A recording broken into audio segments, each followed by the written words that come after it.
ఉప్పల్ భగాయత్లో 2 ఎకరాల స్థలంలో క్రిస్టియన్ భవన నిర్మాణానికి రాష్ట్ర ఎస్సీ సంక్షేమ మైనార్టీ శాఖ మంత్రి కొప్పుల ఈశ్వర్ శంకుస్థాపన చేశారు. క్రిస్టియన్ భవన నిర్మాణానికి 70 కోట్ల రూపాయల విలువైన 2 ఎకరాల భూమి కేటాయించడం పట్ల ముఖ్యమంత్రి కేసీఆర్ కు కొప్పుల ఈశ్వర్ ప్రత్యేక కృతజ్ఞతలు తెలిపారు.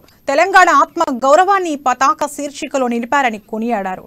10 కోట్ల వ్యయంతో నిర్మించబోతున్న ఈ భవనాన్ని వచ్చే డిసెంబర్ నాటికి పూర్తి చేస్తామని చెప్పారు.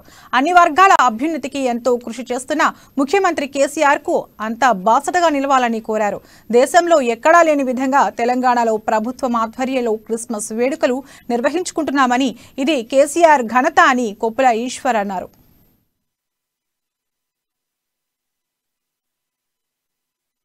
ఎక్కడ లేని విధంగా క్రిస్మస్ వేడుకను రాష్ట్ర ప్రభుత్వమే అధికారికంగా జరపడంతో పాటు ఈ రాష్ట్రంలో ఉన్నటువంటి క్రైస్తవ సోదరులు వాళ్ళు ఏ స్థాయిలో ఉన్నప్పటికీ వాళ్ళందరినీ కూడా ఈ పండగలో వాళ్ళని ఇన్వాల్వ్ చేయాలని వారికి కావలసినటువంటి ఏర్పాటు చేసి అన్ని నియోజకవర్గాలలో క్రిస్మస్ వేడుకను జరిపే విధంగా ఆర్థికంగా సపోర్ట్ చేయడంతో పాటు వాళ్లకు ఆ సందర్భంగా అందరూ సంతోషంగా ఉండాలనే గిఫ్ట్ ప్యాక్స్ కూడా ఇవ్వడంతో పాటు మైనారిటీలు అంటే దాంట్లో మైనారిటీలు మనం లేవనే విధంగా కొంతమంది అనుకుంటారు. అది కరెక్ట్ కాదు, మీరు తెలుసుకోవాలి. రెండోది మైనారిటీ వెల్ఫేర్ రెసిడెన్షియల్ కూడా ఒక్క స్టూడెంట్ వెనుక 1,25,000 రూపాయలు ఖర్చు పెట్టి వాళ్ళు ఉన్నతమైనటువంటి చదువులు చదువుకున్న తర్వాత మీకు ఓవర్సీస్ వెళ్తా కూడా 20 లక్షలు ఇస్తుంది కూడా మరి ఈ మైనారిటీ వెల్ఫేర్ ఆధ్వర్యంలో ఉంది. కులమత భేదాలు లేకుండా నేనున్నానని చెప్పి క్రైస్తవ సోదరులకు గాని, ముస్లిం సోదరులకు గాని, హిందూ సోదరులకు గాని సమానంగా ఏ భేదం లేకుండా